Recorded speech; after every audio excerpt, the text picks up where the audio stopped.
¿Ya escribieron a sus respectivos tutores para empezar a trabajar en el proyecto?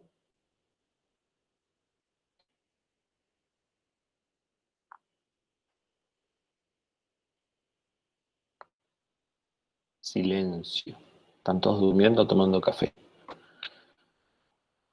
Bueno, Señor, sí. ¿puede hablar por Discord? ¿Cómo? ¿Se puede hablar por Discord para esto? Sí, sí, sí, sí, sí, no hay problema. A ver, así ahí yo le mando el mensaje. Bueno, después Eh, lo... lo vi ayer a las 11:30 de la noche, no te iba a responder. Perfecto. Dentro de un rato te contesto, pero al principio no hay problema. Bueno, buenísimo. Nada, Bien, bien. gracias. Sí, sí, sí. Tengan presente que el Discord nosotros no jugamos mucho a los videojuegos, razón por la cual, si bien está abierto en los celulares, no siempre se le da bolilla, ¿sí? O sea, eventualmente puede pasar un rato hasta que alguien responda. Bien. Bueno, si no tienen dudas de eso, arrancamos con un tema nuevo. Profe, ¿Sí? a mí mi compañero me acaba de dejar la materia de mi compañero Bien. de grupo. Escribime por Discord y entonces si quedás solo, si mal no recuerdo, te reubicamos en otro grupo, José. Bueno, gracias, profesor. ¿Listo? Bien. ¿Algún otro comentario del tema proyectos?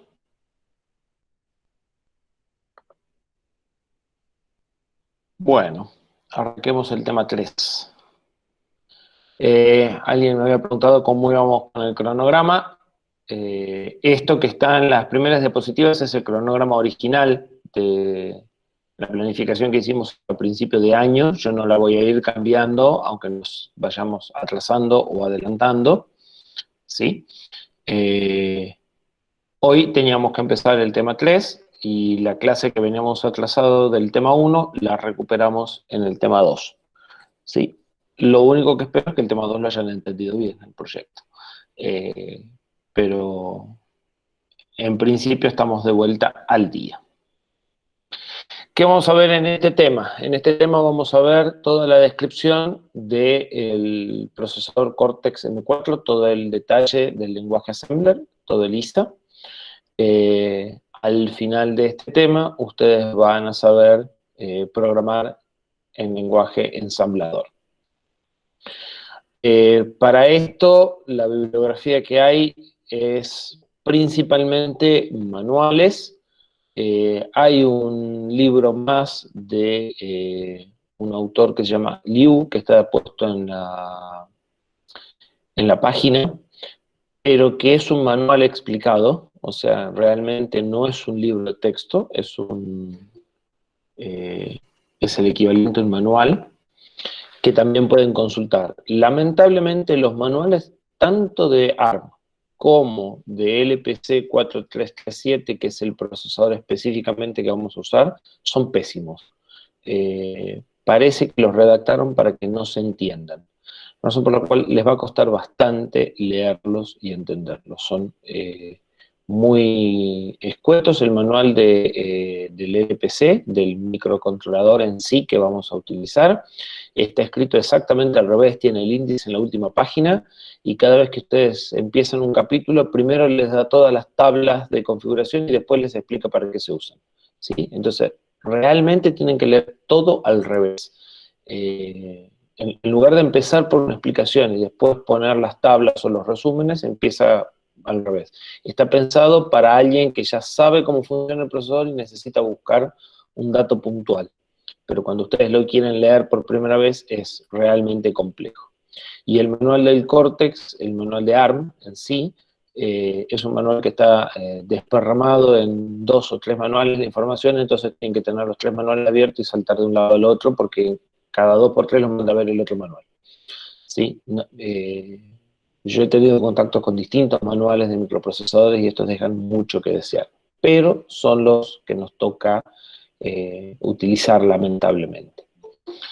La idea es que ustedes bajen estos manuales de la página y que los tengan a mano y que los vayan consultando porque yo no les voy a dar todo el detalle del uso del assembler, simplemente les voy a dar lineamientos generales. Eventualmente ustedes van a tener que buscar alguna instrucción o detalles de modos de direccionamiento o cosas por el estilo. Entonces deberían de tener los manuales a mano. Son todos manuales grandes. El manual del NXP son como 4.000 y pico de páginas, el manual del Cortex son otras tantas, y el manual de referencia 1.500, una cosa así. Obviamente no vamos a usar ni las 4.000 ni las 1.500 páginas, vamos a usar, no sé, 20, 30, 50 páginas de uno y 80 páginas del otro, ¿sí? Y son páginas que suelen tener gráficos o formatos de instrucciones, o sea, son páginas con poca densidad de información, ¿sí? Ténganlos en PDF, no los impriman, yo no creo que valga la pena imprimirlos, pero sí ténganlos a mano en una carpeta en PDF para que los puedan abrir y ubicar rápidamente, ¿sí? A partir de acá deberían de tener el manual a mano para consultar funcionamiento. Bien, ¿qué vamos a ver en este tema? En este tema vamos a ver el ISA del Cortex M4, ¿sí? Habíamos dicho en el tema 1 que el ISA de un procesador era lo que necesitaba alguien para escribir programas, ¿sí? Toda la información que ustedes necesitan para poder escribir un programa en lenguaje ensamblador para el Cortex M4 es el ISA, y eso es lo que vamos a ver en este tema. Vamos a ver características generales del procesador, vamos a ver la estructura interna del CPU, muy someramente, porque la estructura interna real no nos hace falta como programador. Vamos a ver los registros de propósito general y los registros de propósito específico que nos hacen falta para programar. Vamos a ver algunos tiempos significativos, formato de las instrucciones, modo de direccionamiento y el conjunto total de instrucciones que está disponible para que programemos. El conjunto, por supuesto, no lo vamos a ver completo, porque es muy grande. Sí vamos a ver los grupos de instrucciones y algunas instrucciones de cada una del grupo.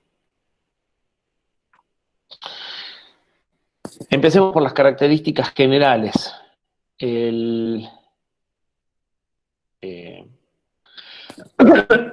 Todos los microcontroladores con un Cortex M4 comparten todas las especificaciones que vamos a ver, ¿sí?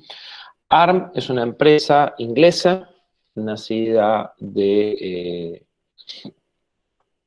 a partir del diseño, nacida para comercializar lo que fue el diseño de un estudiante de una tesis de graduación de un estudiante de Stanford, ¿sí? ARM tiene la particularidad de que no vende chips como tal, sino que solamente vende ingeniería. Vende el desarrollo, vende el set de instrucciones y vende el diseño interno del procesador, ¿sí? Vende el ISA y y el diseño interno. Ustedes pueden comprarle a ARM solo el ISA y hacer su propio procesador compatible con el ISA, o pueden comprarle el ISA más el layout interno. Y de acuerdo a lo que hagan, pueden modificar ese layout interno o no. La propuesta de comercializar el ISA con distintos fabricantes y no comercializar ellos procesadores en forma directa, les dio la posibilidad de convertirse en una especie de estándar de facto del mercado. Entonces varios fabricantes fueron adoptando este procesador y al adoptar este procesador, lo que nos permite a nosotros como usuarios desarrolladores, ¿sí? O sea, como gente que desarrolla sistemas embebidos, es no tener que tener mucho más fácil la migración de un procesador a otro. Hasta hace 15 años, 20 años, cuando ustedes tenían que cambiar de procesador, tenían que reescribir el código. y los microcontroladores se seguían programando en Assembler hasta hace más o menos 20 años. Entonces, cambiarse de un procesador de una marca a otro, o incluso a otro procesador más grande de la misma marca, en general implicaba tirar todo el código, porque el código Assembler era incompatible entre uno y otro. Esto primero se resolvió o se mitigó utilizando C para programar, ¿sí? Pero la propuesta de ARM facilitó notoriamente la movilidad del código de un procesador a otro, porque permitió que incluso cosas como el sistema operativo que se usan en los embebidos se pueda diseñar para un procesador y migrarlo de fabricantes sin complejidades. Entonces, la realidad es que es muy ampliamente adoptado esta propuesta. Lo mismo que sucedió con los celulares, sucedió en parte de los sistemas embebidos. El único lugar en el que ARM todavía no ha tenido una penetración importante hasta ahora son las computadoras de escritorio. Dentro de las familias de ARM, vamos a ver que tenemos tres conjuntos grandes de dispositivos. Los Cortex-M, que son los que nosotros vamos a estudiar, es un diseño específicamente pensado para microcontroladores. A diferencia de los Cortex-A, que son los que se usan en los celulares, ¿sí? Las diferencias de diseño entre ambos procesadores son significativas. El Cortex-M es un subconjunto de los Cortex-A, ¿sí? Que tiene limitaciones de rendimiento. En el caso de los Cortex-M, que es lo que a nosotros nos atañe, son microprocesadores de 32 bits siempre, tienen un espacio de direcciones de 4 GB, o sea, las direcciones también son de 32 bits, y ARM provee el diseño del núcleo, el diseño del microprocesador, ¿sí? El diseño del procesador, el set de instrucciones, el esquema de conexión a memorias y la arquitectura general. Y los fabricantes van a proveer los periféricos, ¿sí? Lo que va a cambiar cuando nos vamos de un Cortex M4 de Freescale a uno de NXP o a uno de ST Semiconductors, van a ser todos los dispositivos de entrada-salida.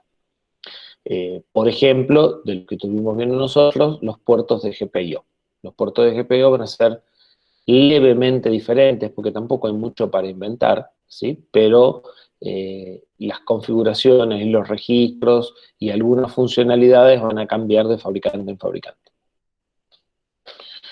En particular, nosotros vamos a utilizar como microcontrolador uno desarrollado por un fabricante que se llama NXP, que es el LPC 4337. Entonces, en general, cuando hablamos del LPC 4337, estamos hablando de la pastilla soldada a la placa. Si me esperan un segundo, yo busco una placa acá. Bueno, después les muestro la placa que vamos a usar, pero estamos hablando de el componente que físicamente podemos tener en la mano, ¿sí? Que podemos ir a una tienda electrónica y comprar. En nuestro caso es un microprocesador bastante grande de 144 patas. A ver, espérenme un segundito.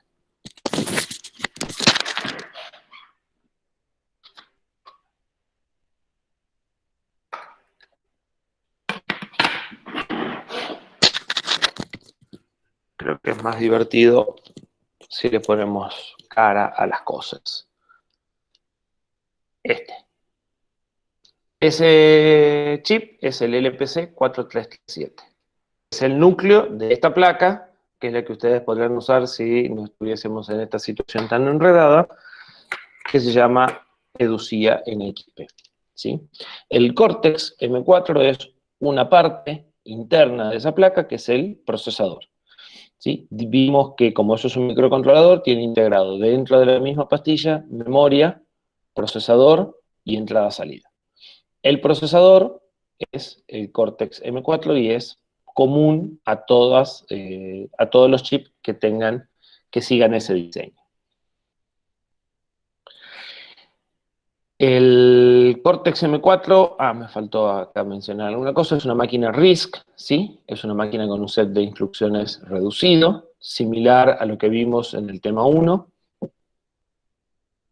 Y el conjunto de instrucciones que sigue se llama thumb2. Es un subconjunto de instrucciones del set de instrucciones original de ARM, pero que tiene largo variable. En el set de instrucciones original de ARM, todas las instrucciones tienen 32 bits. En el thumb2 vamos a ver que tenemos instrucciones de 16 o de 32 bits. El thumb2 es una extensión del thumb, que es un subset de instrucciones más chicos todavía, en el cual todas las instrucciones son de 16 bits, y que es el set de instrucciones del Cortex M0 o M1, que son procesadores más limitados, ¿sí? Cortex diseñó un conjunto, diseñó varias alternativas en procesadores de acuerdo al porte del microcontrolador que queremos desarrollar, ¿sí? Este microcontrolador que yo les mostré es un microcontrolador de lo que se podría decir tope de gama. Este microcontrolador que está acá, que es notoriamente más chiquitito que este que está acá, ¿sí? Este es un microcontrolador, tiene 20 patas. Este también es un Cortex, ¿sí? Pero ese es un Cortex M0, es un Cortex que tiene menos instrucciones, menos memoria, menos velocidad, ¿sí? Entonces, algunas instrucciones del M4 no van a estar disponibles en el M0. Todos los set de instrucciones de ARM están diseñados como subconjuntos. Entonces, un Cortex A, que es lo más grande, puede ejecutar instrucciones thumb, que son las del M0, o thumb2, que son las del M4, ¿sí? Es como que van quedándose con las instrucciones más importantes y dejando las instrucciones que son opcionales. Este conjunto de instrucciones de 16 o 32 bits mejora la densidad de código, según ARM, en un 26% respecto a un código ARM de 32 bits. ¿Qué quiere decir que mejora la densidad de código? ¿Todos entienden ese concepto? No. ¿Qué puede querer decir densidad de código?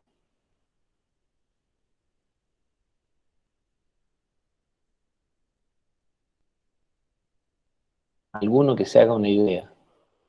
Puede haber muchas más instrucciones en memoria. Onda, Claro, yo que tengo, para la claro, misma cantidad de memoria podés meter más instrucciones. exacto, sí. No. Acá, cuando estamos hablando de este tipo de cosas, Juan, es todo lo contrario. En realidad no va a ser ni más limpio ni más legible. En general, el código más denso es lo contrario a limpio y legible. Pero el código limpio y legible se aplica a código fuente. Y acá estamos hablando de código compilado, ¿sí? De todas formas, cuanto más denso sea el código, más difícil de leer, ¿sí? Para vos es más fácil leer algo que no es tan denso. Lo que quiere decir densidad de código es que en la misma cantidad de memoria yo puedo meter hasta un 26% más de instrucciones, ¿sí? ¿Y por qué puede ser importante esto para un microcontrolador?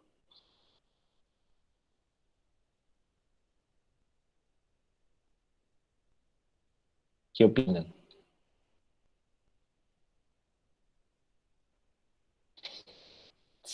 Porque tenemos poca memoria. En los microcontroladores la cantidad de memoria suele ser reducida. Ese microcontrolador que vieron recién de 16 patitas tiene apenas 8K de memoria flash, ¿sí? 8K son 8000 caracteres. O sea, esa es la cantidad máxima que pueden guardar. Entonces, aprovechar mejor la memoria es un tema importante. Y como son microcontroladores de muy bajo costo, ese microcontrolador cuesta menos de $1, entonces realmente tener que ampliar la memoria para poner instrucciones de 32 bits, en donde muchos bits siempre no se usan, ¿sí? No es una buena idea. Entonces, por eso se utilizan instrucciones 16 y se aprovechan al máximo los 16 bits de las instrucciones, ¿sí? Mejorar la densidad de código también implica una mejora en la performance sobre el de 32 bits, y en el caso del THUMB2, como tiene algunas instrucciones más complejas, también mejora la performance sobre el thumb. Entonces van a lograr mayor velocidad que los TM0 porque logran hacer lo mismo con menos instrucciones, ¿sí? Internamente dentro del procesador todas las instrucciones se expanden a instrucciones originales de 32 bits y recién se ejecutan, ¿sí?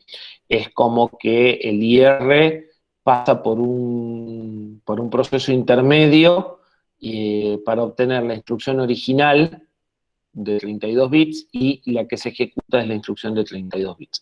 Eso es un tema interno de cómo está diseñado el control, al cual nosotros no le prestamos por ahora demasiada atención. Algunos detalles de notación. Cuando veamos algo escrito como 0x, estamos hablando de un número hexadecimal. Cuando veamos algo escrito en notación normal, estamos hablando de un número decimal. Entonces el 0,20 va a ser equivalente a un 32. Cuando veamos dos puntos, quiere decir que estamos concatenando, ¿sí? Entonces, por ejemplo, el byte 0,20, dos puntos, 0x32, quiere decir que me estoy refiriendo al número 2032, ¿sí? Donde el 20 está concatenado con el 32, ¿sí? En hexadecimal podemos concatenar como en decimal sin cambiarle el número, el valor. Y finalmente, cuando eso lo pongamos en paréntesis, quiere decir que estamos hablando de un lugar de memoria. Algo que van a encontrar en las diapositivas que no pueden traducir al assembler y que no es una notación estándar, es el punto que deben de estar viendo entre los primeros 4 dígitos y los segundos 4 dígitos. Ese punto está puesto solo para mejorar la legibilidad de los números de 32 bits, que si no se hacen muy largos, ¿sí? Pero eso, no pueden mantener ese punto en los códigos assembler porque no se los va a reconocer, ¿sí? Eso es una libertad creativa de la asignatura. Bien. Set de registros. ¿Cuántos registros disponemos? Bueno, algo un poco más limitado a nuestro procesador del tema 1, ¿sí? Nuestro procesador actual va a tener 16 registros en lugar de 32. De esos 16 registros, 3 registros son de uso especial, es decir, que no los podemos usar para cualquier cosa, es más, casi que no los debemos de usar. Y los otros 13 los podemos disponer libremente. No tan libremente porque vamos a ver que hay convenciones de uso de algunos de esos registros, ¿sí?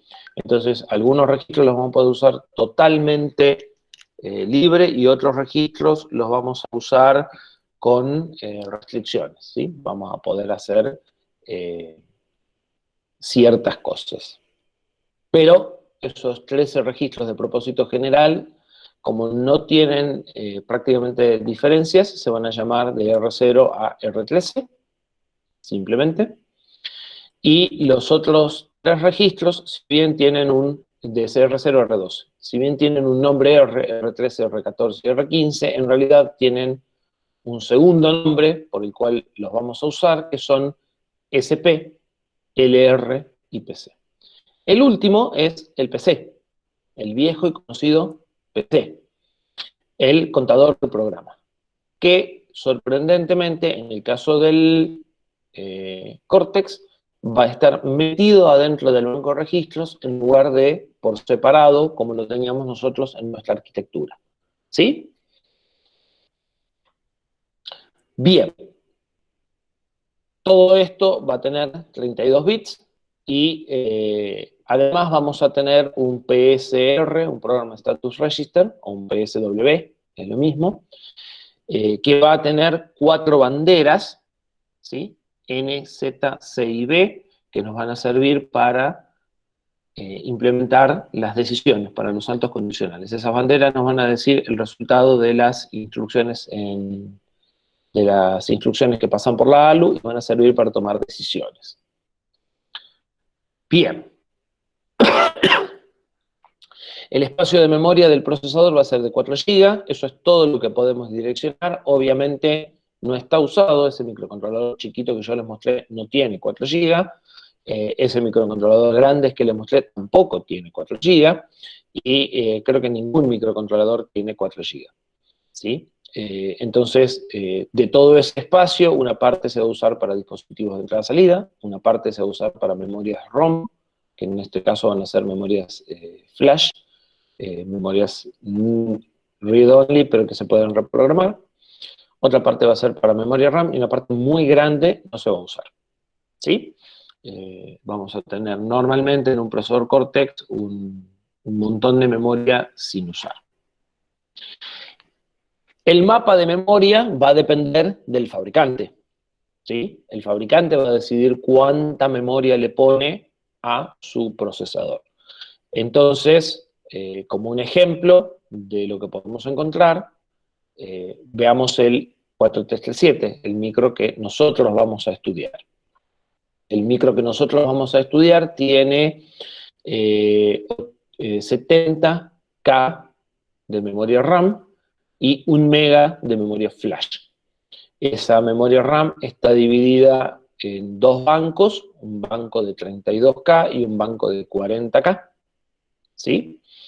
Puestos en forma consecutiva, si se fijan, esto va de, no sé cómo leer estos números, 1.000.000, por decir algo comprensible, a 1.000.007 FFF, y esto va de 1.800.000, 80.000, 8.000, qué sé yo, ¿sí? Justo de la dirección que sigue a lo que corresponde si ustedes calculan esto, ¿sí? Entonces, estas dos memorias, si bien son dos bancos, están colocadas en forma consecutivas.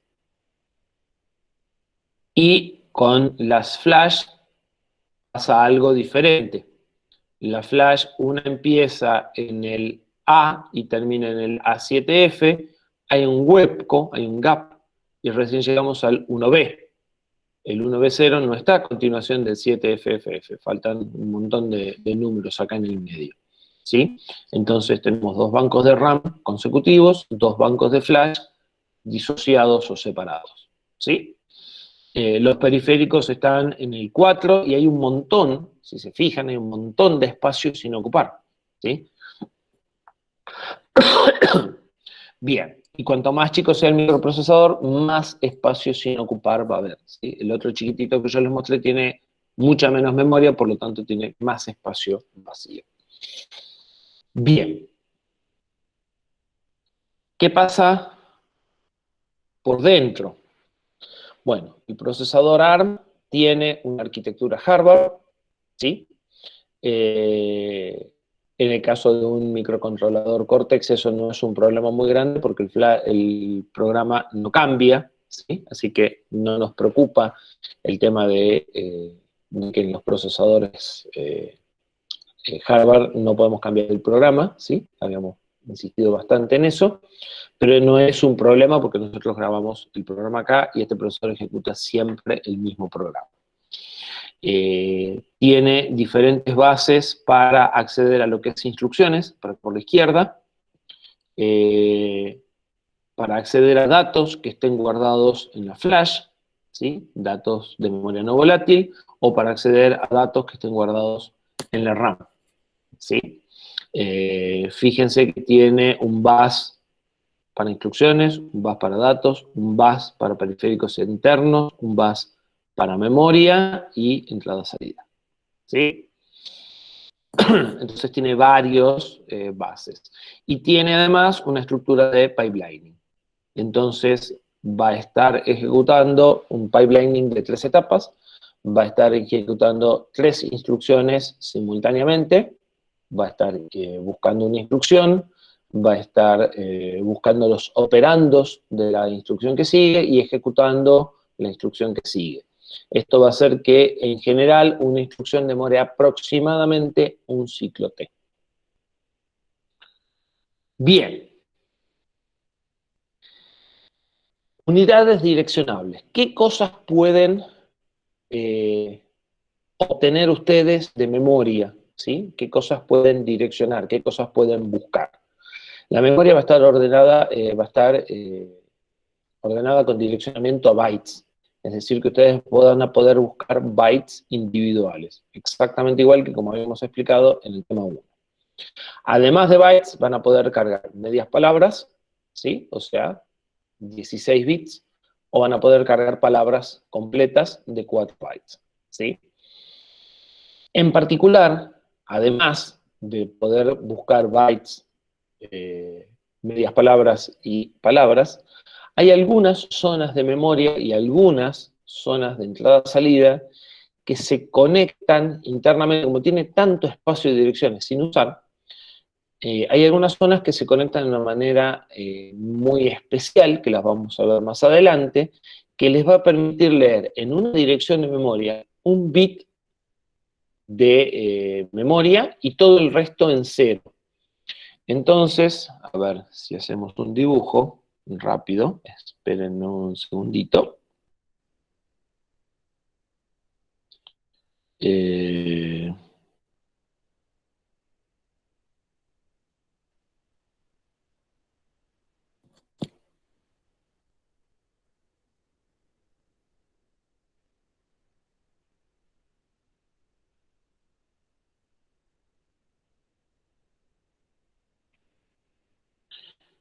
si esto es mi memoria,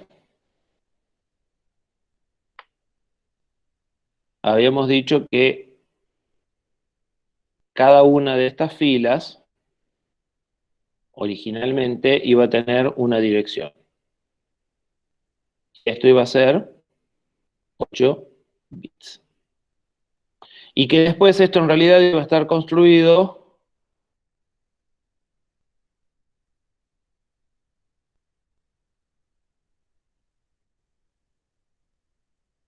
así, donde acá íbamos a poner la dirección 0, la 1, la 2, la 3, la 4, la 5, la 6 y la 7. Y entonces vamos a poder traer este byte, esta palabra, esta media palabra o esta palabra completa en un solo T. ¿Sí? Ahora, lo que va a hacer Cortex es lo siguiente. Va a agarrar a este bit que está acá. Para esto me pueden venir muy bien los colores. Va a tomar este bit que está acá y lo va a repetir eléctricamente acá. Después va a tomar este bit que está acá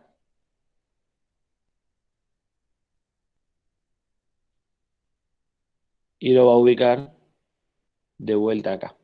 Y todo adelante, todo esto van a ser ceros.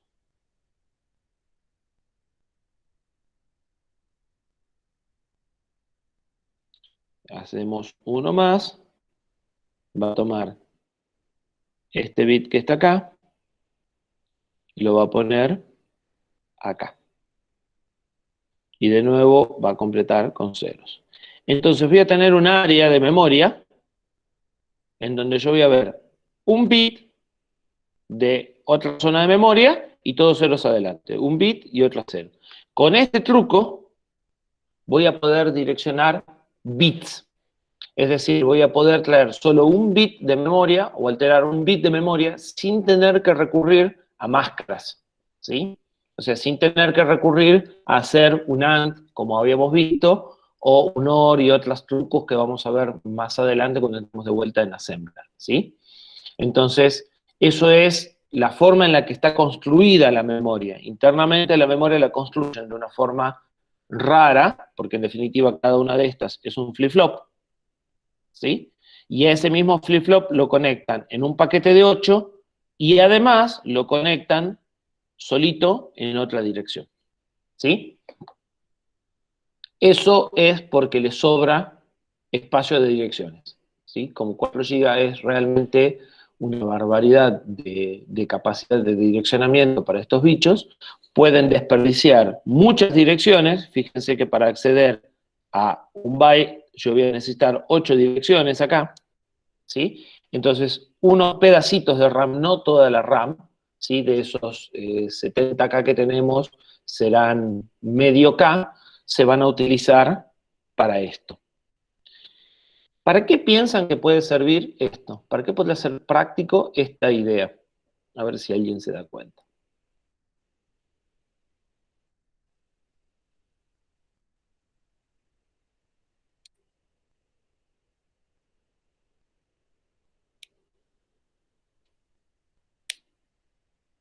Nadie se arriesga a decir para qué podremos usar esta cosa loca.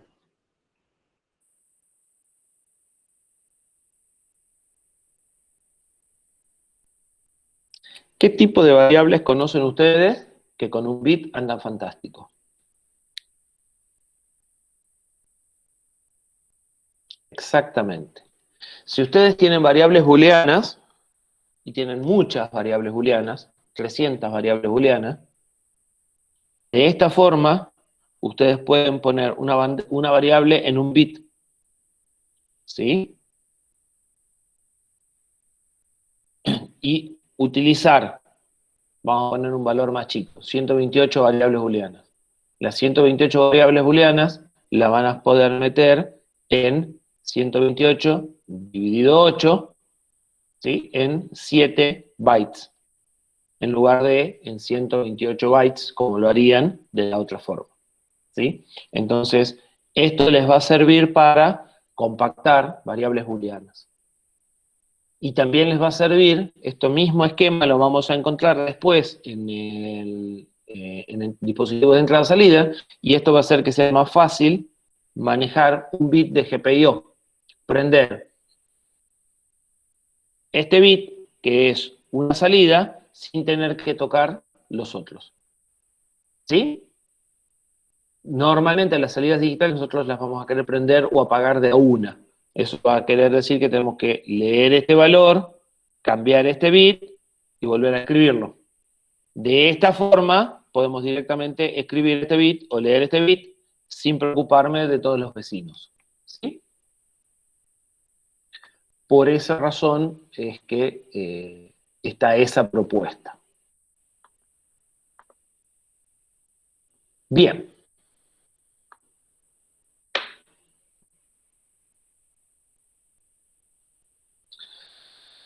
¿Dudas? ¿Se entiende? Esta parte es medio aburrida, pero bueno. Voy a tratar de ir poniendo ejemplos y preguntas como para que no se me duerman.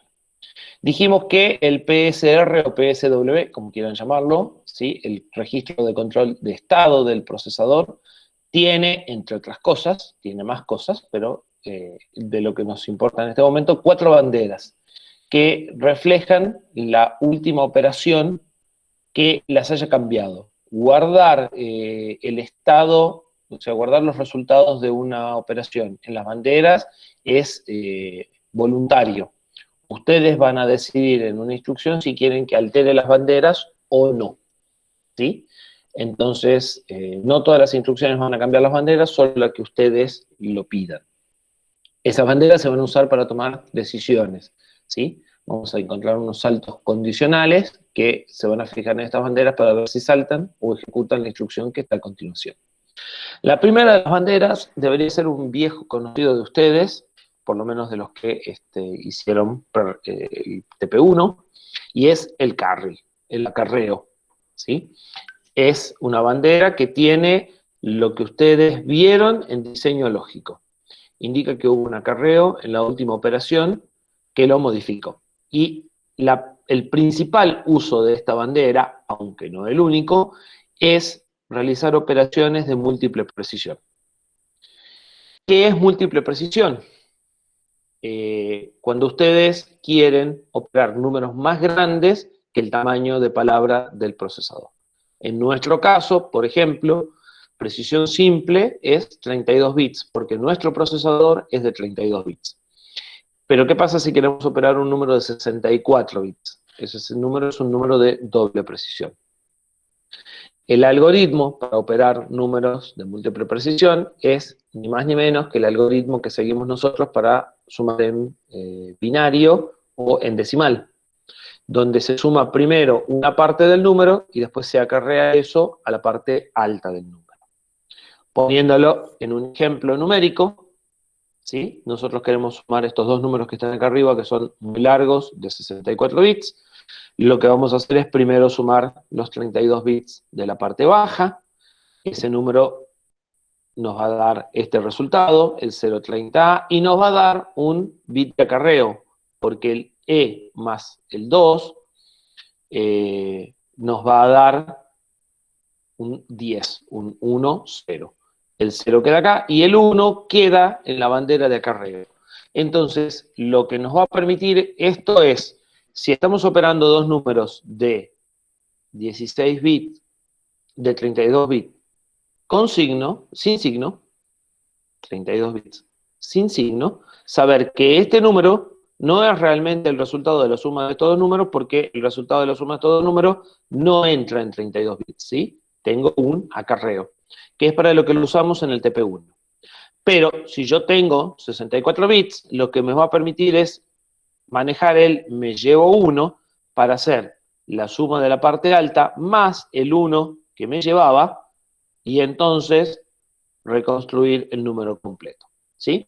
Entonces, esta bandera de acarreo me va a servir para dos cosas. Si yo solo estoy operando en 32 bits y los números que estoy operando son sin signo, entonces este resultado desbordó y no entra, y debería o hacer la suma en la parte alta o saber que el número es más grande que lo que puedo representar, ¿sí? Dependerá el contexto.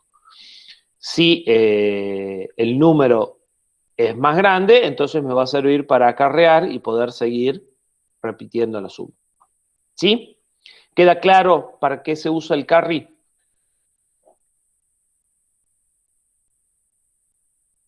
Espero. Y creo que debería quedar claro ahora por qué era importante si los números son con signo o sin signo, ¿sí? Él cuando suma, el procesador cuando suma dos números. No sabe si este número es negativo o positivo. Eso es un problema de interpretación nuestra. Entonces, él va a setear todas las banderas y nosotros vamos a tener que decidir qué bandera usamos para tomar las decisiones, ¿sí? Cuando se seteen las banderas en esta operación de suma, se va a setear la bandera de carry y otra conocida de ustedes, que viene ahora, que es el overflow, ¿sí? Que está un poquito más adelante. Ustedes tendrán que saber en cuál se fijan, si en el overflow o en el carry. Bien. Además del overflow, que vamos a llegar, que es la última de esta diapositiva, tenemos el 0. El 0 lo que indica es que el resultado, supongamos que fuera esta suma, que el resultado tiene todos los bits en 0, o sea que es el número 0. ¿Cómo obtendrían ustedes la bandera de 0? A ver, problema tramposo de diseño lógico. Ustedes tienen que construir una ALU. Les encargan construir una ALU. De hecho, ya les hicimos construir una ALU de 2 bits o de 3 bits, una cosa así. ¿Cómo hacen para generar la bandera de 0?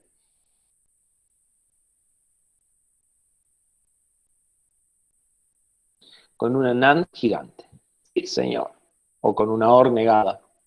¿Sí? La OR para que si algún bit es 1, entonces eso da 1. Y como yo lo que quiero demostrar es 0, lo niego después. ¿Sí? A nivel razonamiento lógico humano, la OR negada es más clara que la NAND. ¿Sí? Entonces, todos los bits del número los meto en una OR gigante. Si algún bit es 1, esa OR va a dar un 1. Y eso lo niego porque yo lo que quiero es un 0 y no un distinto de 0. ¿Sí? ¿Se entiende?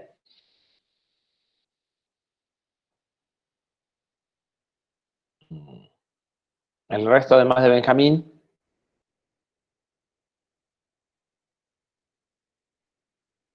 Bien. Eran 4 banderas, carry era una, 0 era otra, overflow era otra. La última es negativa, indica si el resultado es negativo. ¿Cómo se obtiene? Ya que estamos con diseño lógico. Esta es muy fácil.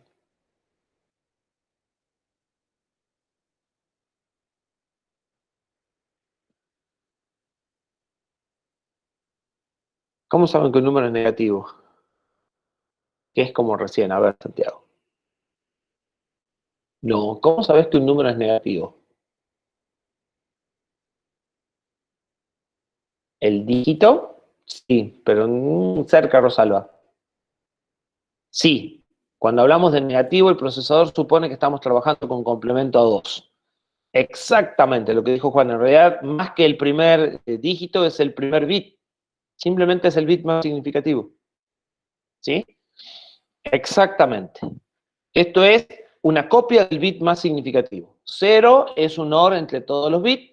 Negativo es una copia del bit más significativo. Carry sale de los propios sumadores de la ALU. Y overflow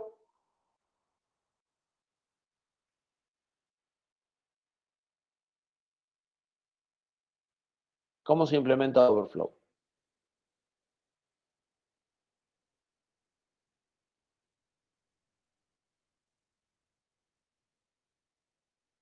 Estaba en el TP1 cómo se implementa overflow.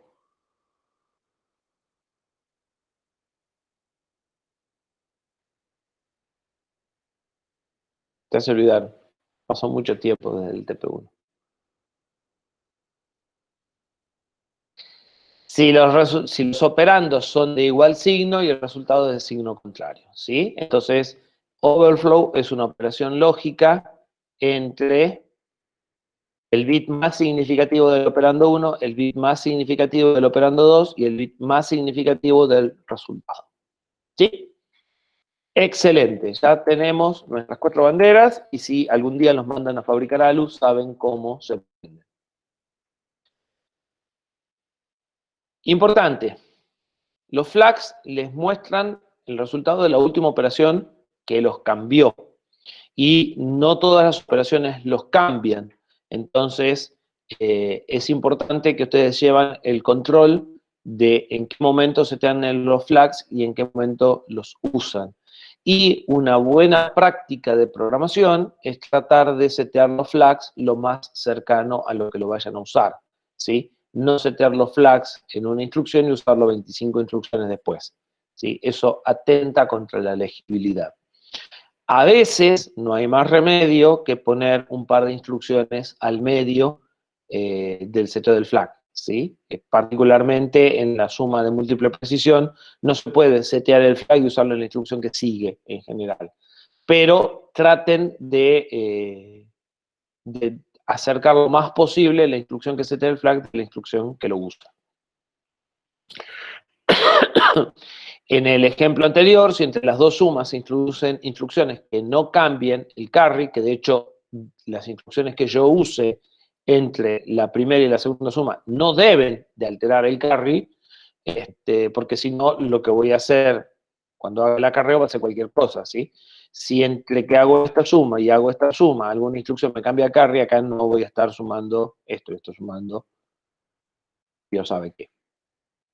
Entonces, por eso también es que ustedes tienen la forma de alterar o no el carry. En el caso del assembler del Cortex, para que la instrucción guarde las banderas, ¿sí? Guarde el resultado en las banderas, tienen que agregar una S en el mnemónico. Entonces, el add, que se llama add igual que el que vimos nosotros, va a pasar a llamarse add S, ¿sí? Y la regla general va a ser que no guarden las banderas, salvo que les hagan falta, ¿sí? Por regla general, no van a usar la instrucción con S, salvo donde hace falta. Bien. Tiempos.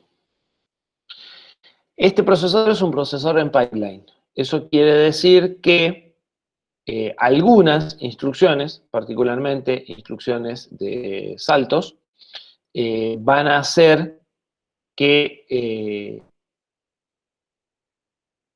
van a tener dos duraciones diferentes en función de que el salto se tome o no se tome. ¿Por qué? Si se acuerdan cómo funcionaba un pipeline, el pipeline era, estamos ejecutando una instrucción, estamos buscando los operandos de la instrucción que sigue y estamos buscando la operación que sigue a esa. Si cuando termino de ejecutar la instrucción, que era un salto, tengo que mover el valor del PC, la instrucción a la que le busqué los operandos y la instrucción que busqué en memoria no son las instrucciones que tengo que ejecutar. Eso quiere decir que tengo que tirarlas a la basura y volver a empezar, y es como si arrancara el proceso de pipeline, tengo que volver a esperar a que se llene, o sea, tengo que esperar 3T, en este caso, hasta que esa instrucción llegue. ¿Sí? Adicionalmente, entonces, y si la instrucción de salto era la que correspondía, va a pasar directamente. El resultado es que no va a haber un tiempo del todo fijo para cada instrucción, va a depender del estado del pipeline y hay un manual, una tabla en el manual de usuario, en particular en el capítulo 52, más adelante, más atrás estaba la página exacta, con los tiempos de ejecución de cada instrucción. ¿Sí? Más detalle de esto lo vamos a ver más adelante, nosotros no le vamos a dar demasiada importancia a los tiempos de ejecución por ahora. Bien, ¿quieren que hagamos una pausa? Que esta parte es descriptiva y aburrida. Buenísimo. Son y 54, nos volvemos a encontrar 9 y 5, ¿sí? Tiempo suficiente para que estiren las piernas y vayan a preparar el café que va a evitar que se duerman.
Bueno, estamos de nuevo.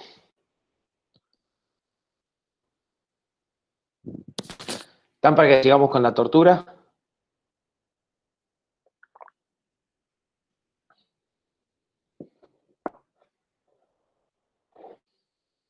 Bueno, yo sé que esta parte es aburrida, pero no hay más remedio que hacerla.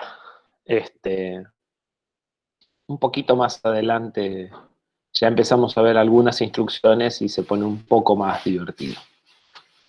Pero es una parte descriptiva que tiende a ser aburrida. ¿Dudas? ¿Seguimos nomás?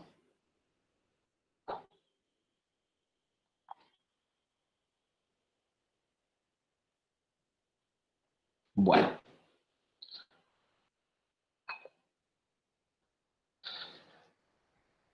¿Qué hay adentro del ARM? Bueno, esto que vemos acá es una posible arquitectura, porque en realidad un diagrama en bloque es muy genérico de lo que es la arquitectura de un córtex. Tenemos el banco de registros, igual que teníamos nosotros. Tenemos una ALU, igual que teníamos nosotros. Tenemos algo a la entrada de la ALU que no teníamos, que se llama Barrel Shifter, que vamos a ver ahora más adelante qué es, pero que va a poder alterar al segundo operando de la ALU, ¿sí? Al que viene acá del bus. Ese segundo operando de la ALU puede provenir del banco de registros o puede provenir de memoria, ¿sí? Y eso también puede ir a memoria, como están viendo acá, más o menos el lado izquierdo, derecho de la arquitectura. El resultado de la ALU va a ir al banco de registros o al MAR, el registro address. Del banco de registro vamos a tener un camino especial para sacar el PC al MAR, ¿sí?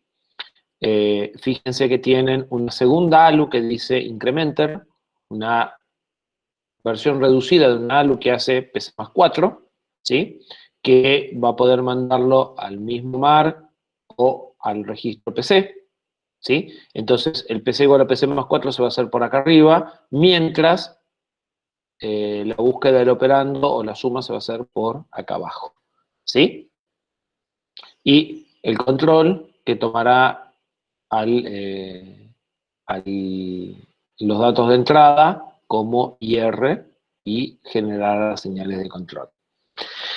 Esta arquitectura incluye dos cosas. Una es el barrel shifter que no conocemos y la otra es un multiplicador por hardware y divisor por hardware que va a estar separado de la ALU, ¿sí? El barrel shifter que nos va a permitir es hacer multiplicaciones por 2, por 4 o por 8 con una demora de 0t, ¿sí? Lo va a hacer instantáneamente.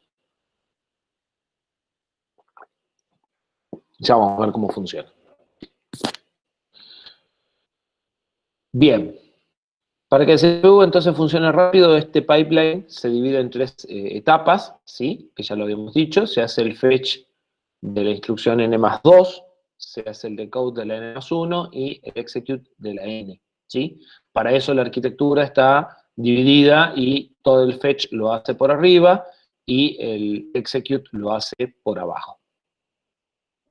Si estas tareas demoraran siempre lo mismo, la instrucción se hace en la tercera parte y esto es el pipeline que ya habíamos visto. Y se está haciendo 3 instrucciones al mismo tiempo y hay problemas con los saltos. Todas cosas que ya vimos. Bien, ¿cómo es una línea en lenguaje ensamblador del córtex? Una línea en lenguaje ensamblador del córtex va a ser una línea de texto. Esto es un archivo de texto que vamos a escribir con cualquier editor de texto. Nosotros en particular, el miércoles, que vamos a entrar en la parte técnica de cómo escribimos ensamblador, cómo lo ensamblamos, cómo se llama la herramienta, cómo se baja a la placa, cómo se baja al simulador, ¿sí? Toda la parte de cómo realmente hacemos para que esto ande. Vamos a usar un editor de texto en particular que se llama Visual Studio, pero podríamos abrirlo con cualquier bloc de notas y escribir líneas de texto similar a esto. Una línea de lenguaje ensamblador va a estar formado por una etiqueta que puede estar o no. En la primera instrucción tenemos etiqueta, init 2 puntos, en la segunda no. Las etiquetas se distinguen por los 2 puntos al final. ¿Por qué llegaste tarde? ¿Recién llegaste, Benjamín? No.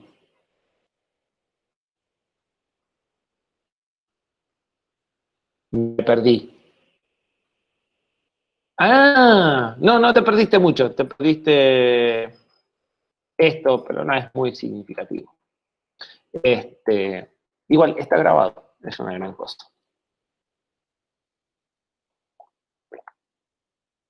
Yo dije 5. Bien. Sigamos entonces.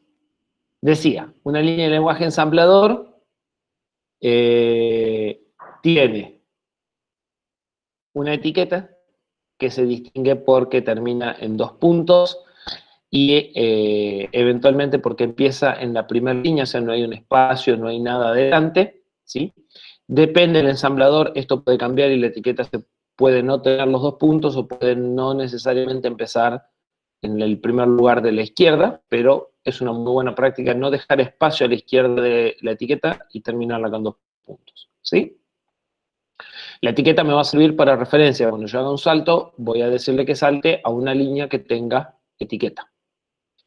Después de la etiqueta va a venir el opcode o el mnemónico del opcode, que van a ser una sigla, en el caso del Cortex, de entre 1 y creo que 5 o 6 letras, depende de la instrucción.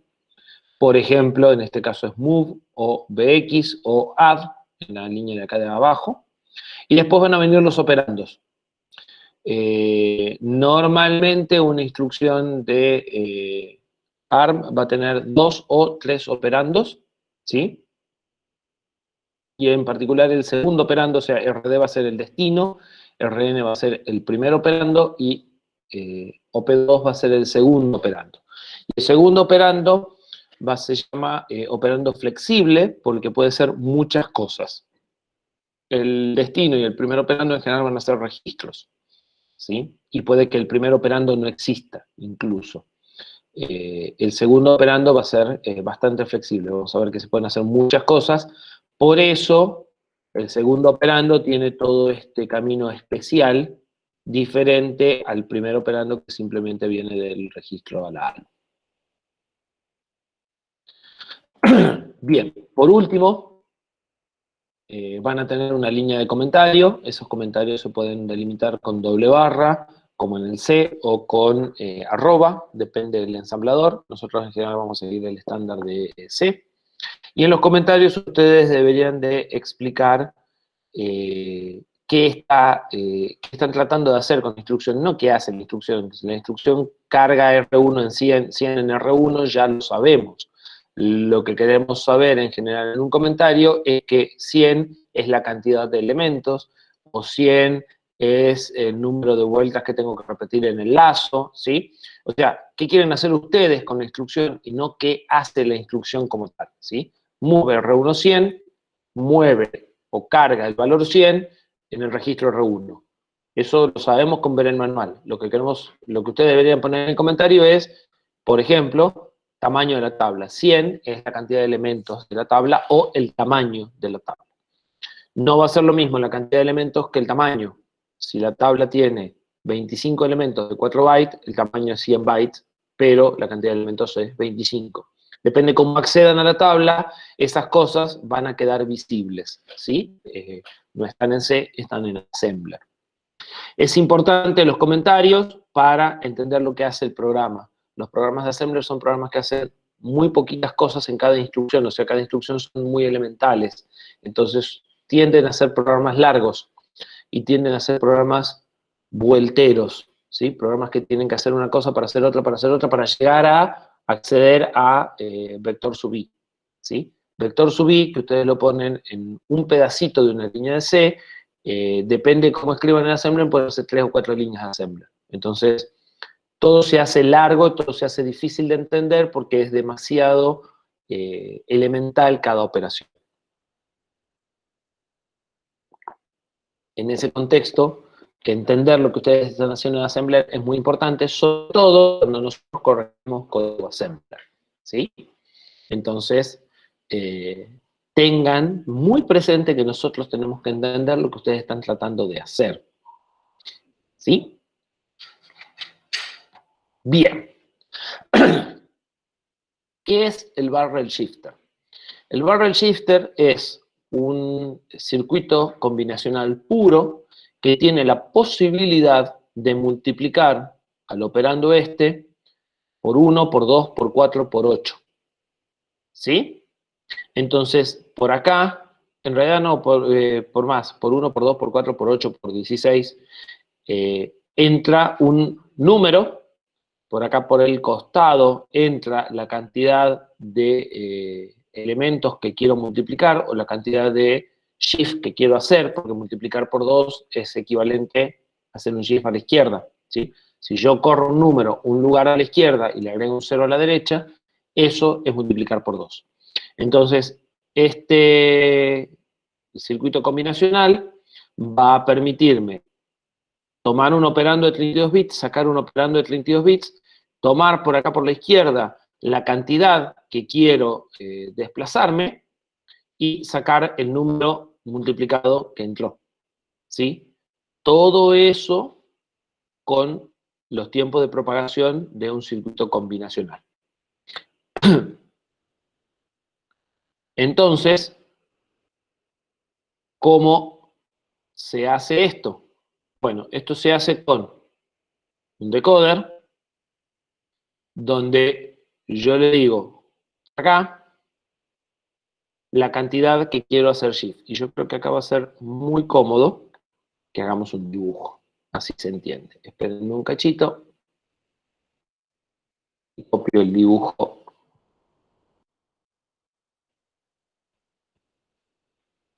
Para poder,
bien.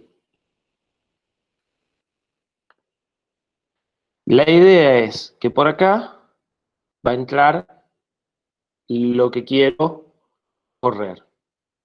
Por acá entra un número y por acá sale el número multiplicado. Entonces, supongamos que por acá entra el número 2, ¿sí? Por acá entra el 0, 1, 1, 0, ¿sí? Este 2 va a hacer que en el decoder se active la salida 0, 1, 2. Se va a activar la salida amarilla entonces, ¿sí? Yo creo que esto es así. Esta salida se va a activar, esta que está pintada. ¿Qué son estos que están acá? Estos son buffer clear state. Esta es la entrada, esta es la salida y esta es la señal de habilitación. Cuando yo activo el 2, este buffer, ¿sí? Vamos a pintarlo así, este, este y este se activan. ¿Sí? Si seguimos,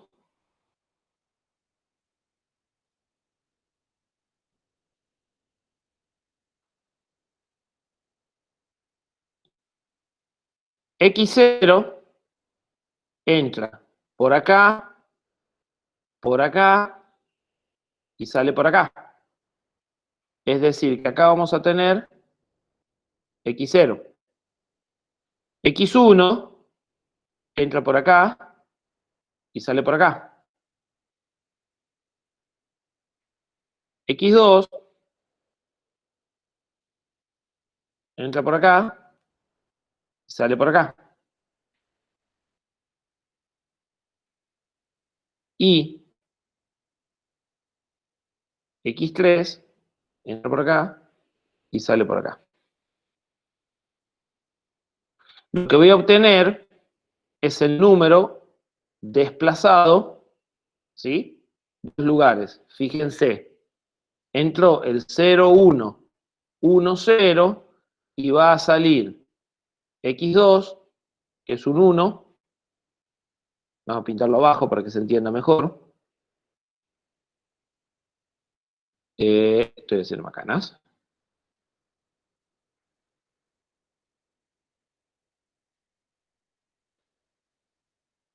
Esto se va a transformar en el I0, va a estar X2.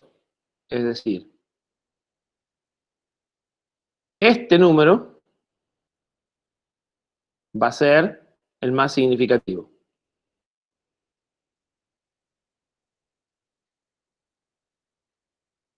Después va a venir X3, este.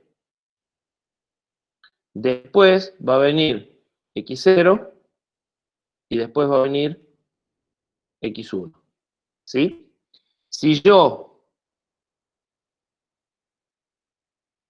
a estos últimos los vuelvo 0, ¿sí? Porque acá en lugar de concatenar X2 y X1, concateno con ceros, ¿sí? Lo que voy a obtener es 0, 0, X0 y X1 y obtuve el número corrido dos lugares, ¿sí? O sea que multipliqué por 4. Si cambio esto a 1, solo voy a correr un lugar y multipliqué por 2.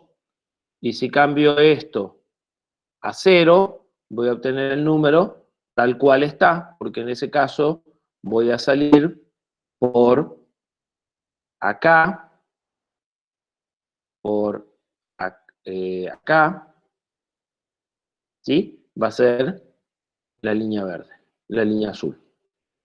¿Sí? Entonces, ¿esto qué me va a permitir? Me va a permitir que entre un número, entre la cantidad por la que quiero multiplicar y obtenga el número multiplicado solamente teniendo en cuenta los tiempos de propagación de esto, ¿sí?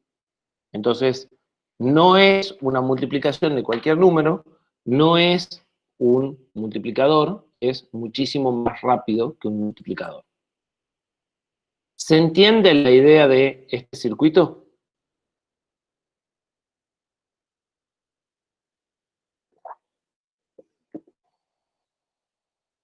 ¿No? ¿No se entiende? Bueno, 1, 2, me faltan 26. ¿Para qué piensan que puede ser útil multiplicar por 2, por 4, por 8? A ver.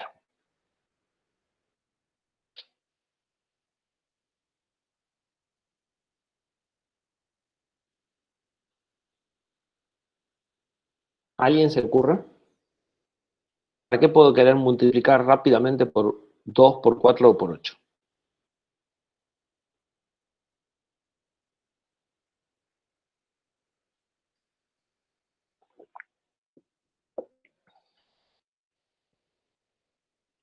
¿Ideas? Clic, clic, clic. Para el simple hecho de desplazar bits. Mm, En realidad es al revés. Desplazo bits para multiplicar. El objetivo de todo esto, o sea, esto desplaza bits. Y el objetivo es tener una forma rápida de multiplicar por 2. Vamos a ver cómo andan con C. Si yo tengo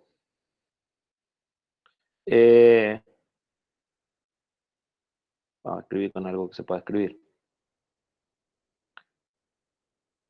Si yo tengo byte array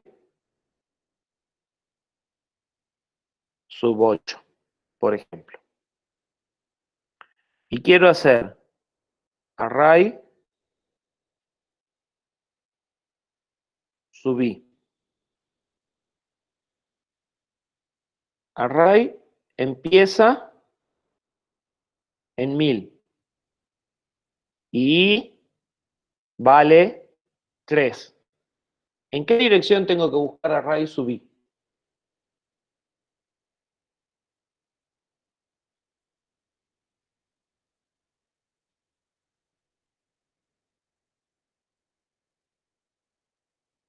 Array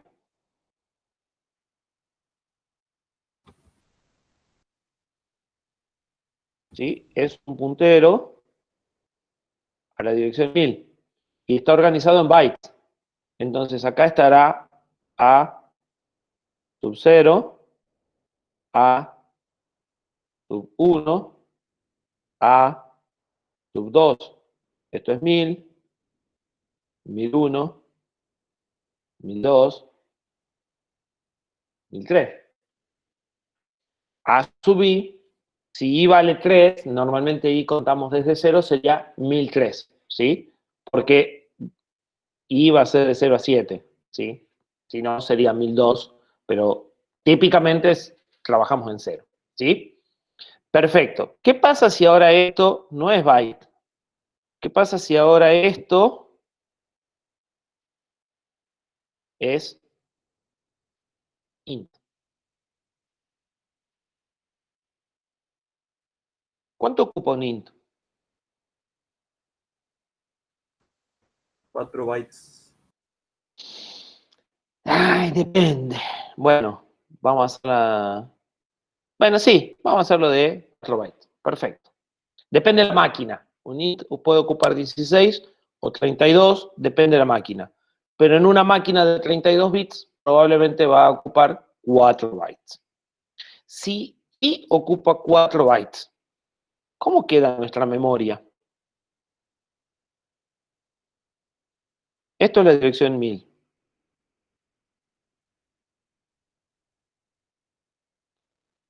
¿Qué tengo acá?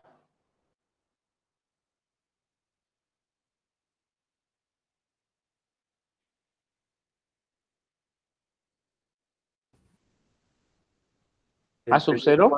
El primer cuarto del primer elemento del array, ¿no?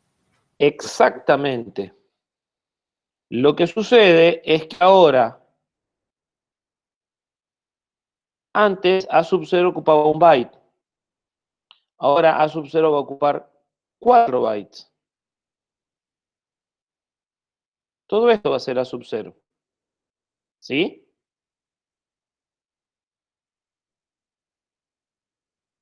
Y A sub 1 va a ocupar los 4 que siguen. ¿Sí? ¿A dónde tengo que buscar ahora A sub i con i igual a 3?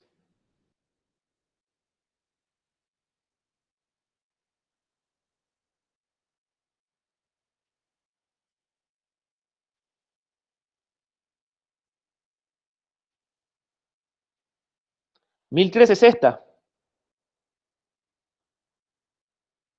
¿Sí? 1000, 1001, 1002, 1003. Tendría que buscarlo como 12 posiciones de memoria más adelante. Exactamente. ¿Sí? Porque como cada uno ocupa 4, lo tengo que multiplicar por el tamaño. ¿Sí? Yo antes hacía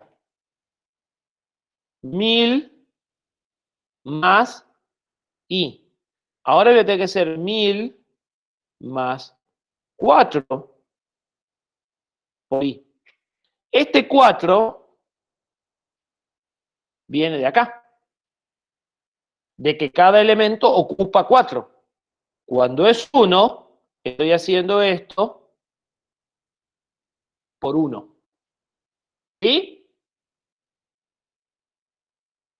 ¿Ya vieron por qué queremos multiplicar por 2, por 4, por 8?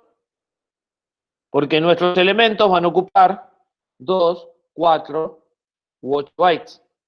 Entonces, cada vez que queramos hacer un array sub i, a este i lo vamos a tener que multiplicar. ¿Se acuerdan que habíamos visto ya en el load registro más desplazamiento? Lo que están buscando es que nuestro desplazamiento lo podamos escalar. Y le digamos, quiero buscar el tercer elemento, pero son de 4 bytes y el vector arranca en la dirección 1000. Y que él haga toda esta matemática para ubicar al operando, que es lo que quiero sumar, ¿sí? Es el elemento que está acá. Es el elemento que está acá, el que quiero traer, el que está en la 1012. ¿Sí? Entonces, voy a poder hacer toda esta matemática de una sola vez. Si yo no tuviese eso, ¿qué tendría que hacer? Tendría que tomar el 3, multiplicarlo por 4, sumarlo a 1000 y recién hacer la carga. ¿Sí? En otros lenguajes assembler, tengo que hacer eso. Yo tengo en un registro el elemento que quiero cargar, el 3. Lo tengo que multiplicar por 4 haciéndole un shift en una instrucción. Después lo tengo que sumar al otro registro que tiene el puntero base en una segunda instrucción. Y recién en la tercera instrucción puedo hacer la carga. El Cortex me va a permitir hacer una carga de un registro más el otro registro multiplicado por 4, todo en un solo T, en una sola instrucción. Entonces, el problema de los lenguajes assembler en general es el que les acabo de describir. Yo necesito obtener el valor que está guardado en la dirección 1012. Depende del lenguaje ensamblador, las facilidades que tenga, puede que tenga que hacer 3 operaciones. Al valor que quiero cargar, multiplicarlo por 4, a eso que es el desplazamiento, sumarlo al registro base y obtener la dirección efectiva. Y con esa dirección efectiva recién hacer la carga. El assembler del Cortex está diseñado para facilitar este tipo de instrucciones y lo va a hacer todo en una sola instrucción. ¿Sí? Esto es lo que se va a llamar segundo operando flexible, porque voy a poder tomar una constante y decirle que quiero lo que está en 1000 más 12, voy a poder tomar un registro y decirle que quiero lo que está en 1000 más I, o voy a poder tomar un registro más otro registro escalado y decirle que quiero lo que está en 1000 más I por 4. ¿Sí? Depende cómo sea que yo quiero acceder a esto. Si quiero acceder a través de un lazo con una variable o quiero acceder en forma directa. Bien, ¿queda un poquito más claro a qué apuntamos?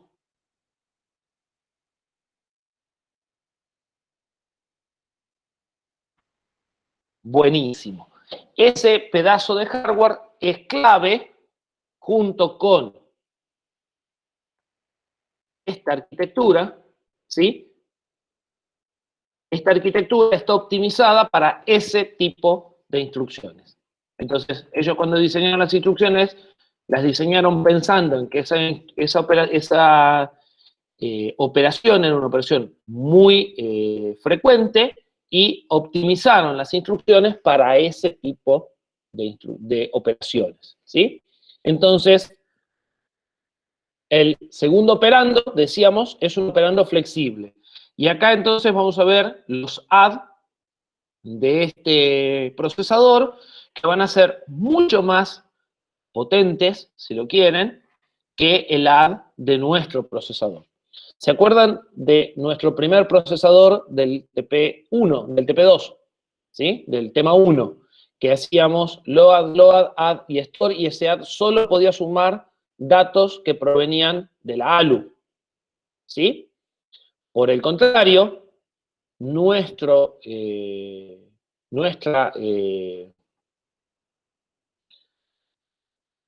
arquitectura, en el segundo operando, va a poder sumar un registro, una constante o un elemento de memoria que provenga de la suma de un registro más una constante escalada. ¿Sí? Entonces ustedes van a poder desplazarlo, ¿sí? Y, por ejemplo, van a tener algo como add R5, R4, R3, LSL numeral 3. Esto se entiende. Al R3 hace un shift lógico a izquierda, left shift logical, ¿sí? Correrlo 3 lugares a la izquierda, o sea, multiplicarlo por 8. Con eso anda a memoria, y eso sumalo a lo que esté acá y guardalo acá. ¿Sí? Todo esto va a ser gracias al barrel shifter, que va a poder pasar el operando o alterar el operando mientras pasa. Bien. Clases de instrucciones. En todo set de instrucciones vamos a encontrar básicamente 3 grandes conjuntos de instrucciones, más una cuarta que va a ser de todo un poco. El primer conjunto de instrucciones van a ser para transferencias de datos, ¿sí? Los load o los store. El siguiente conjunto de instrucciones va a ser para procesamiento de datos, ¿sí? Add, or, sum, sub, ¿sí? Sumar, restar, multiplicar, en este caso, dividir, hacer operaciones lógicas, ¿sí? Transformar datos. Esto está al revés, este sería el cuarto. El tercer conjunto de datos van a ser las transferencias de control, los saltos, ¿sí? Los que le van a permitir alterar el flujo y hacer lazos o tomar decisiones. Y el último, ¿sí? Es ese que estaba como misceláneas, que va a ser las instrucciones que van a permitir cambiar el comportamiento del procesador, ¿sí? Por ejemplo, ponerlo en modo para ahorrar energía o ese tipo de cosas, habilitarle interrupciones o deshabilitar interrupciones. Son instrucciones de control al procesador en sí, no transferencias de control o saltos que lo que hacen es alterar el flujo de ejecución del programa, ¿sí? Entonces, en ese cuarto están las instrucciones de control del procesador. Bien. Las instrucciones, habíamos hablado muy brevemente de lo que eran los modos de direccionamiento. ¿Se acuerdan lo que son los modos de direccionamiento? Sí. Bueno. Ah, no, ese sí es viejo. Ya estaba contento. ¿Se acuerdan lo que son los modos de direccionamiento? Bien. ¿Juan se acuerda? Pero en términos más generales, esos eran 2 ejemplos de modos de direccionamiento. ¿Les quedó claro qué es el modo de direccionamiento? El modo de direccionamiento es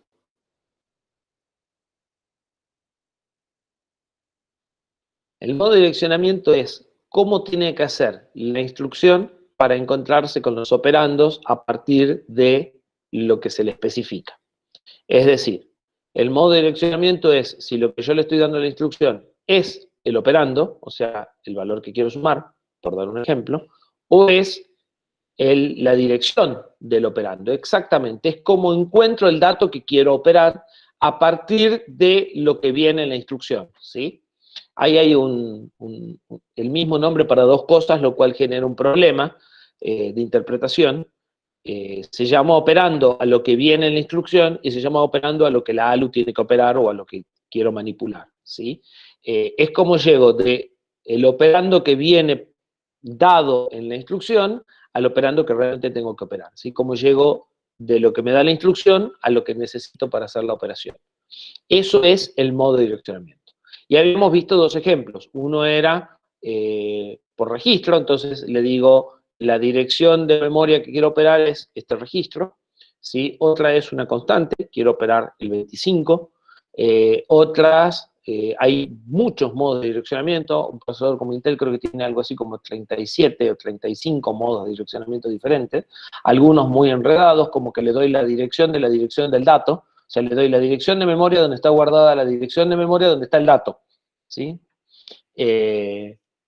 Además, lamentablemente con los modos de direccionamiento los fabricantes no se ponen de acuerdo, entonces lo que es el modo indirecto para un fabricante es el modo directo para otro fabricante, y son el mismo. La realidad es que hay algunos modos de direccionamiento que están siempre, que son muy obvios y muy sencillos, y otros modos de direccionamiento que son medio rebuscados, ¿sí? Una de las cosas que plantea el diseño de procesadores RISC es eliminar los modos de direccionamiento raros y quedarse con los modos de direccionamiento que más se usan, ¿sí? Bien. En el caso de los Cortex, los modos de direccionamiento se van a aplicar a transferencias y a procesamiento, bueno, en realidad en todos, y a saltos. En el procesamiento y en los saltos normalmente vamos a tener menos variedades de modo de direccionamiento que para las transferencias. Esto es propio de los RISC. De hecho, la filosofía RISC pura, ARP no sigue al pie de la letra la filosofía RISC, dice que los modos de direccionamiento solo deberían de aplicarse a las transferencias de datos y eventualmente a algo a los saltos. Las instrucciones de procesamiento no deberían de tener modo de direccionamiento, es decir, siempre se debe operar entre registros y constantes. En ARM esto no es así del todo, se puede operar datos que vienen de memoria, ¿sí? Es un híbrido. Bien, veamos modos de direccionamiento, ¿sí? Los modos de direccionamiento que vamos a encontrar realmente en el Cortex. El primer modo de direccionamiento que vamos a estudiar, el más fácil de todo, es el modo de direccionamiento implícito. El modo de direccionamiento implícito está implícito en la instrucción y por lo tanto, si yo veo el formato de la instrucción, no tengo operando. Con decir la instrucción, dije todo. Por ejemplo, yo les había dicho que hay una instrucción que no hace nada, ¿sí? Que se llama generalmente NOP. Bueno, esa instrucción ya dijo todo, no necesita operandos. Ya está, ¿sí? Cuando el modo de direccionamiento es implícito pueden suceder dos cosas. O que, porque Juan pregunta cómo encuentro el operandos. Ah, no, eso es viejo, perfecto. Es que como chatean, yo leo el chat y a veces es viejo. Cuando ustedes trabajan en modo de direccionamiento implícito pueden suceder dos cosas. Que el operando no haga falta o que el operando sea conocido. Por ejemplo, máquinas más viejas, ¿sí? Máquinas de la década del 90, no tenían un banco de registros como tenemos ahora con 16 registros de propósito general. Tenían solo un registro, el A, el acumulador. Entonces, todas las sumas o restas se hacían, eran del tipo A igual a A más algo. El A era implícito porque era el único operando que podía ser destino y primer fuente. Entonces, lo único que había que especificar era el segundo operando. El primero era implícito, ¿sí? Entonces, de nuevo, en el caso del direccionamiento implícito, el operando está definido por la misma instrucción y no hace falta especificarlo, ya sea porque no hagan falta operandos o porque la instrucción ya delimita también quién es el operando. Suelen ser el estado del CPU, en procesadores más viejos, el acumulador, y un ejemplo de la instrucción que estamos hablando es el NOP o la WFI, que es la Wait for Interrupt, que es una instrucción que apaga el sistema de reloj del procesador y lo pone a ahorrar energía hasta que llegue una interrupción, ¿sí? Entonces el procesador deja de ejecutar instrucciones y entra en un modo de ahorro de energía que se llama sleep, hasta que llegue una interrupción. Cuando llegue una interrupción, va a volver a arrancar y va a seguir con la instrucción que esté a continuación del WFI después de haber atendido la interrupción, ¿sí? O sea, cuando llegue una interrupción, se va a despertar, va a atender la interrupción y va a volver con el programa principal justo después de la instrucción WFI. ¿Sí? Bien. Este modo entonces es el más sencillo. Siguiente modo de direccionamiento, muy utilizado. Modo de direccionamiento inmediato. En este caso, el modo, el operando que queremos usar es una constante.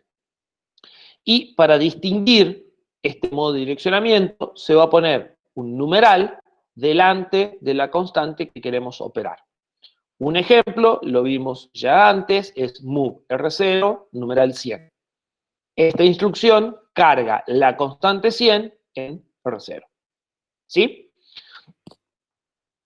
Esta constante es un operando flexible. Por lo tanto, a ese operando, a esa constante, la voy a poder multiplicar por cualquier potencia de 2 para convertirla en un número de 32 bits. ¿Sí? ¿Por qué piensan ustedes que puede ser importante multiplicar esa constante? A ver si se imaginan.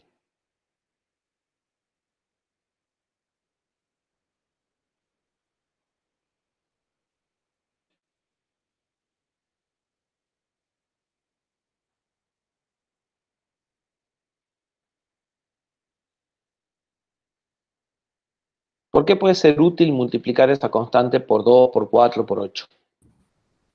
Y para que vaya sirviendo de índice para un vector de, no sé. Es una constante. Los índices normalmente, o sea, a ver, vamos a poner el ejemplo. ¿Por qué me sería útil cargar la constante 4 por 2 en lugar de cargar la constante 8 directamente? Porque es una constante, no es una variable. ¿Sí? En las variables me hace falta decir, yo quiero el elemento 7, pero multiplicado por 4. Acá es una constante. Si quiero el elemento 7 multiplicado por 4, ¿por qué no cargo la constante 28? Y listo. ¿Por qué la cargaría como 7 por 4? ¿Entienden la pregunta ahora?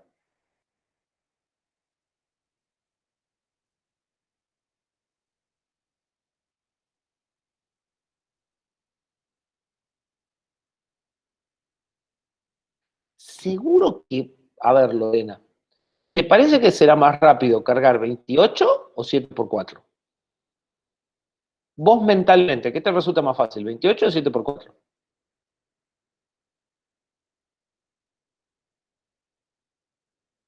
28. Así que no, casi seguro que la velocidad no va a ser. ¿Qué opinan? ¿Podré cargar cualquier constante? Gastón anda cerca. El barrel shifter es lo que te permite hacerlo. O sea, vos podés cargar 7 por 4 porque está el barrel shifter. Pero la pregunta es ¿por qué lo usaría? ¿Por qué usaría 7 por 4 en lugar de usar simplemente 28? ¿Sí? El barrel shifter es el que te deja hacer esto. Y la realidad es que lo van a tener que usar. Pero la pregunta es ¿por qué?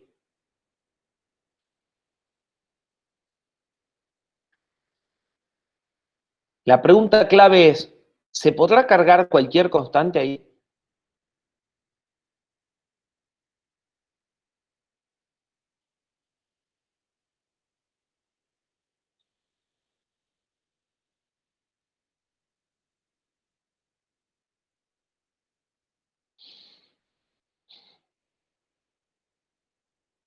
Nosotros ya vimos algo de las constantes adentro de las instrucciones. A ver, hagamos un poco de memoria. 2 temas atrás vimos un par de constantes en instrucciones.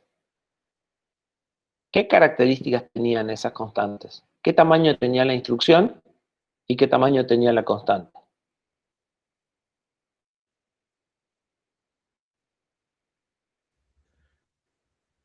Puede ser porque yo no puedo tener una constante de 32 bits en la instrucción, me comería toda la instrucción.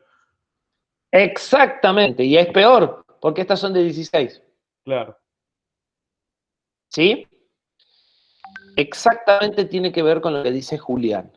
Estas instrucciones ocupan 16 o 32 bits en el mejor de los casos. ¿Sí? Y si yo tengo 32 bits para poner toda la instrucción, la constante seguro no puede ocupar 32 bits. No sé cuánto, pero tiene que ocupar menos. ¿Sí? Entonces, si yo quiero cargar una constante grande, lo más probable es que no pueda. Pero, si esa constante grande tiene varios ceros a la derecha, la puedo cargar como una constante chica multiplicada. Y si la constante es grande y no tiene ceros a la derecha, ¿qué hago?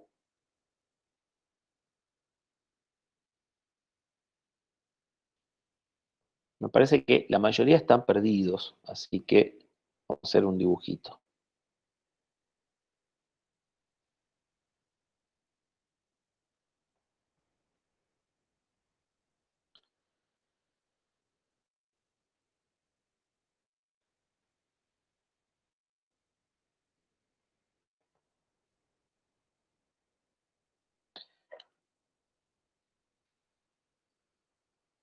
El problema es este. Si yo quiero cargar una constante chiquita, como esta, no hay problema, porque entra en la instrucción. ¿Sí? Supongamos que tenemos 4 bits para cargar la constante.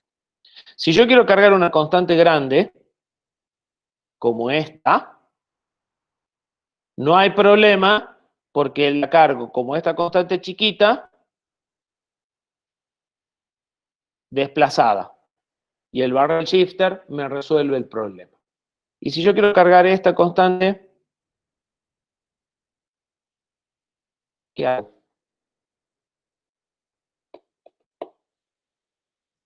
Esta la cargo como 7. Esta la cargo como 7 por 4. Y con esta,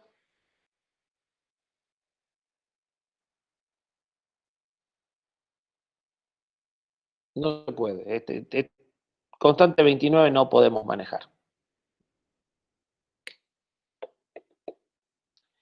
Lo voy a hacer por partes. Voy a cargar esta parte y después le voy a sumar esta parte. ¿Sí? Eso es el eterno problema del lenguaje ensamblador. Muchas veces voy a tener que descomponer una operación, cargar esta constante, en 2 operaciones, porque no se puede hacer de una sola vez. Entonces, si quiero cargar esta constante, voy a cargar esta constante primero y le voy a sumar esta constante después. Pero lo voy a tener que hacer en 2 partes. ¿Sí? Ya el barrel shifter me resolvió que a esta constante la pueda cargar de una sola vez. Si no, hubiera tenido que cargar esta constante y desplazarla en una segunda instrucción. ¿Sí? ¿Se entiende? Perfecto. Volvamos entonces a nuestra presentación. Cerremos esto.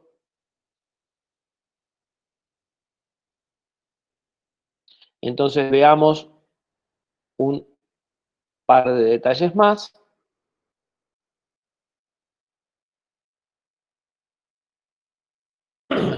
En nuestro caso, por ejemplo, ¿sí? Esto es cómo estaría ubicada en memoria.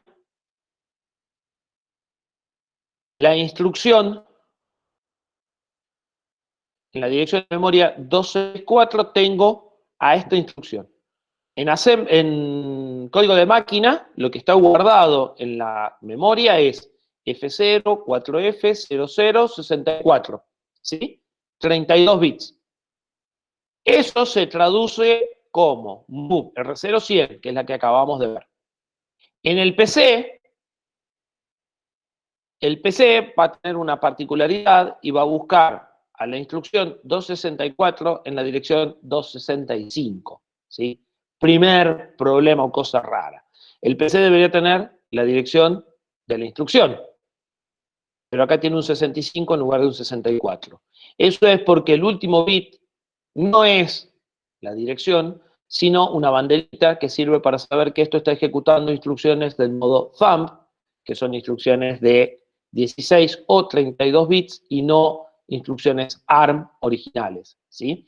Los procesadores ARM grandes, los Cortex-A, pueden ejecutar cualquiera de las dos sets de instrucciones indistintamente y utilizan el último bit del PC como una bandera. Entonces, cuando ustedes lean el PC, se tienen que olvidar del último bit, ¿sí?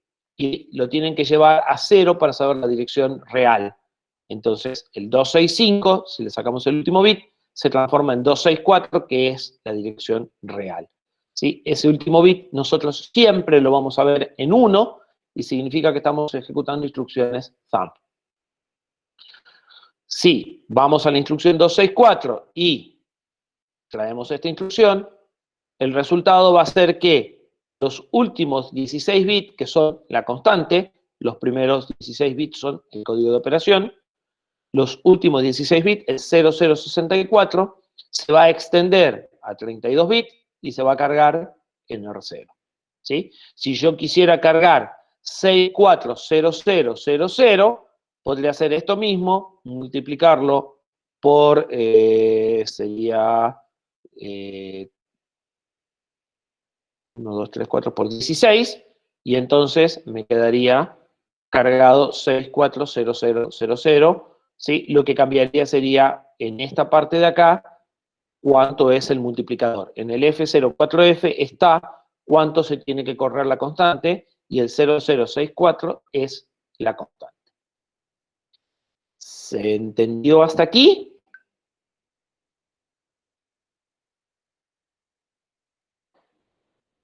Bueno, asumo que sí.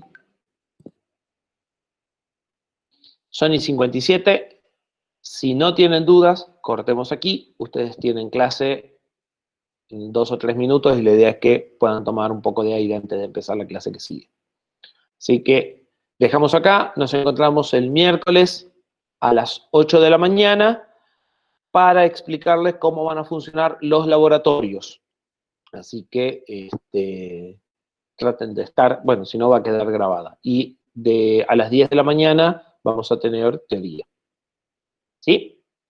Ya vamos a mandar las invitaciones de las dos clases. ¿Dudas o los desocupo?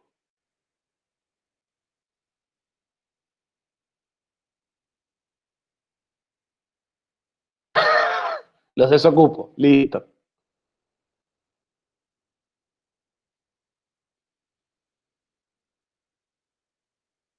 Bien, esto es una cosa más bien aburrida que compleja, ¿sí? Es más probable que se aburran que no se entienda. Pero bueno, vayan preguntando o vayan haciendo comentarios por lo menos. Bueno, chicos, nos vemos de vuelta el miércoles. Los dejo así pueden descansar un ratito antes de la clase que sigue.